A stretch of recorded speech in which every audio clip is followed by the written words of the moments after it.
A red letter day at Sunderland's Stadium of Light for Northern Powergrid's first graduates in power engineering.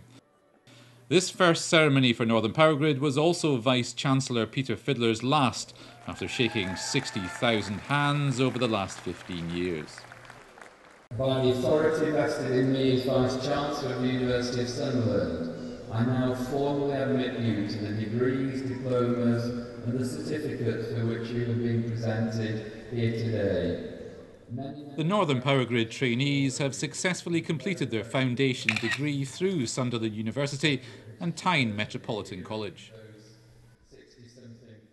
It's the only, certainly in the North East, it's the only power-based qualification, so it's exactly what we're looking for. Right, so I'm just going to give the relays a quick check before I operate the circuit breaker, make sure I've got no faults on the system.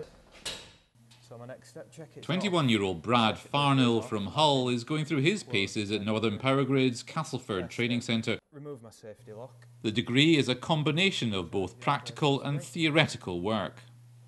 And one last check before I operate the circuit breaker. Happy and close. There's project work involved as well, which links back to the business, so it's a good all-round qualification. In Shire Moor, 22-year-old Callum Tate from Tynemouth is discussing a scheme with design engineer Andy Hornsby. Although Callum and the rest of the trainees have graduated, they still have another year of training to complete.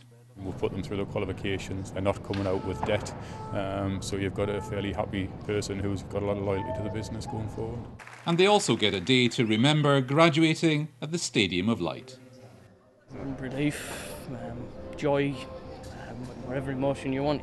You're just glad to get it out of the way. Now you can crack on with the nitty-gritty of the workplace.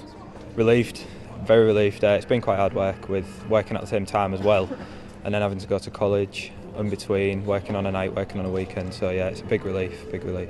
Proud of everyone though. Wanted an apprenticeship like this, because I always wanted the job alongside the training. I think we've pulled each other through it, but that's the advantage of doing it as a group, I think, that we get each other through it, definitely. And the students at university coming out with lots of debt, and ours is all being paid for, so very lucky from that point of view. Nice event, nice, decent weather, and they get their families around with them as well, so yes, it's a nice event.